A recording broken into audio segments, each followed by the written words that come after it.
આંબા ગામમાં દેવસી લુહાર કરીને એકાંતિક ભક્ત હતા. પહેલા તેઓ પીઠવાજાળ ગામમાં રહેતા.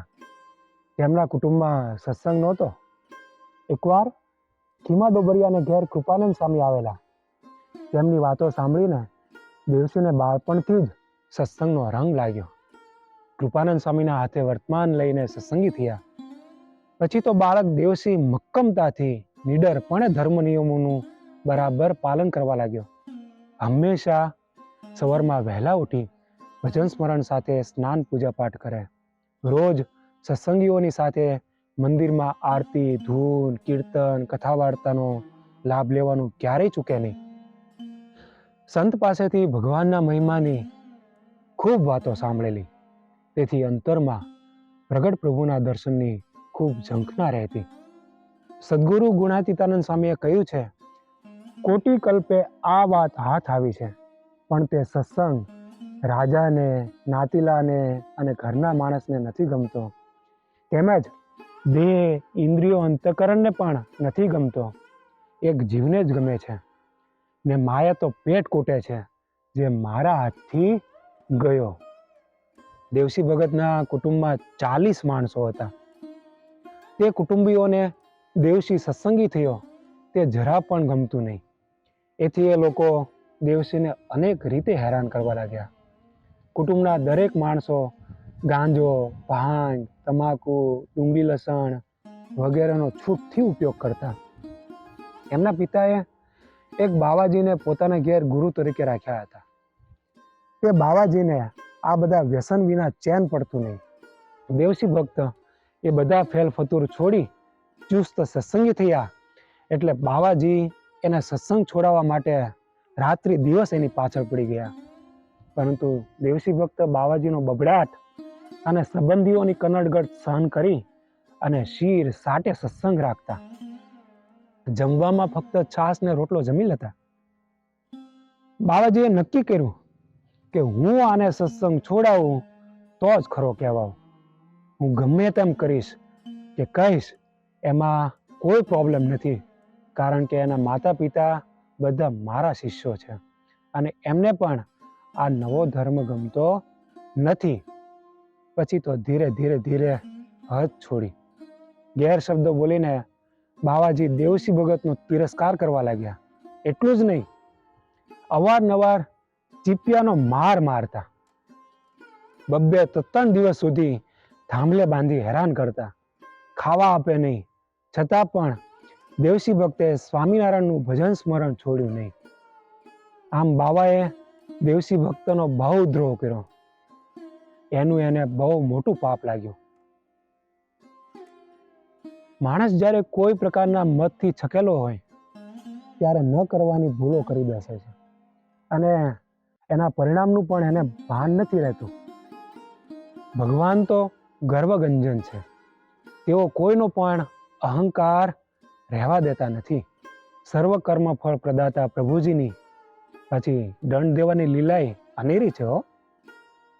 એકવાર છકમાં આવીને એ બાવો દેવસી ભગતને ખૂબ ગાળો દેતો હતો. એવામાં અચાનક બંગાઓ ઉડતી ઉડતી આવી અને બાવાના કાનમાં ગરી ગઈ. બહુ મહેનત કરી, પરંતુ બંગાઓ બહાર નીકળી નહીં. એના માથામાં સખત દર્દ થવા લાગ્યું. તેથી માથું પછાડીને મોટે મોટેથી રાડો પાડવા લાગ્યો અને રડવા લાગ્યો. પછી એમના શિષ્યો એમને અમરેલી વૈદ પાસે લઈ ગયા. વૈદે કાનમાં દવા નાખી એટલે બાવાના કાનમાંથી 3 બંગાઓ નીકળી. ત્યારે એને શાંતિ થઈ. માટે ભગવાનના વાલા ભક્તોનો મન, કર્મ કે વચનથી અપરાધ ન થાય એની ખૂબ સાવધાની રાખવી. બીજી પણ એક સરસ વાત યાદ આવે છે. ચાંદગઢમાં ભૂદેવ રણછોડજી મહારાજ રહેતા. એમની આર્થિક સ્થિતિ બહુ સામાન્ય હતી, પરંતુ તેઓ ભગવાનના ખૂબ સારા ભક્ત હતા. એક વખત ચોમાસાની રાત્રિ હતી. ઝરમર ઝરમર વરસાદ વરસતો. તેઓ રાતના 12 વાગે ખાટલામાં બેસીને આત્મામાં ભગવાનની મૂર્તિને ધારીને માળા ફેરવતા હતા. એ સમયે એક ચોર તેમના ઘરની વંડી ઉપરથી નીચે ઉતરવા મહેનત કરતો હતો.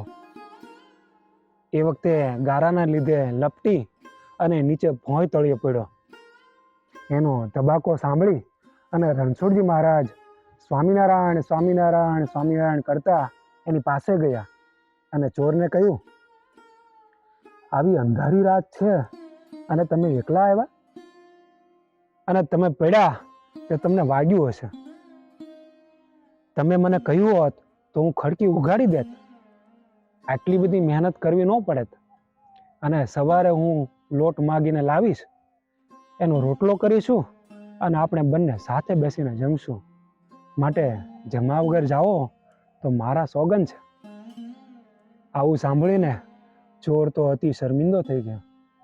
એને મનમાં એમ થયું, જે રાત આખી બગાડી તો પણ કાંઈ વળ્યું નહીં એમ વિચારી અને જેવી કળ ઉતરી એટલે તરત ત્યાંથી ચાલ્યો ગયો.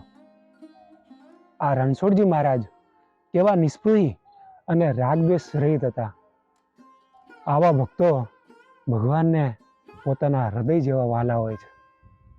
એવા વહાલા ભક્તનો દ્રોહ, અપરાધ એ ભગવાન પણ ખુદ સહન કરી શકતા નથી. માટે એમને ક્યારેય દુખવવા નહીં, તેમની મસ્કરી કરવામાં પણ સાવધાન રહેવું. એક વખત રણછોડજી મહારાજ પોતાના વેવાઈને ઘેર ગયા હતા. સવારે નાહી ધોઈ અને તૈયાર થઈ પૂજા કરવા બેઠા. પોતાની આગળ મૂર્તિઓ પધરાવી અને માનસી પૂજા કરતા હતા. તે વખતે તેમના વેવાઈએ મસ્કરી કરી. પૂજાની બધી મૂર્તિઓ લઈ એને સંતાડી દીધી અને એ ઠેકાણે આસન ઉપર જૂનું ખાસડું મૂક્યું. ત્યારે રણછોડજી મહારાજે માનસી પૂજા કરીને આંખો ઉગાડી ત્યારે પોતાની આગળ જૂનું ખાસડું જોઈ અને બોલી ઉઠ્યા, કોની આંખો ફૂટી જે મારા ઈષ્ટદેવ ઉપાડી ગયો અને આ ખાસડું મેલું? એ જ વખતે આવી મસ્કરી કરનારની બંને આંખો બહાર નીકળી ગઈ. પછી તે બૂમો પાડતો પાડતો રણછોડજી મહારાજ પાસે આવી અને પગે લાગ્યો, માફી માગી, પરંતુ રાંડા પછીનું દાપણ શું કામનું? એમ આંખો બહાર નીકળી ગયા પછી શું થાય? આમ ભગવદીયનો અપરાધ કર્યાથી તો તત્કાળ પાપ લાગે છે. માટે કોઈ રીતે ભગવાનના વાલા ભક્તનો અપરાધ ન થાય એની સાવધાની રાખીએ, એમની આગળ નિર્માની થઈએ તો ભગવાન ખૂબ રાજી થાય, ખૂબ રાજી થાય. જય સ્વામિનારાયણ.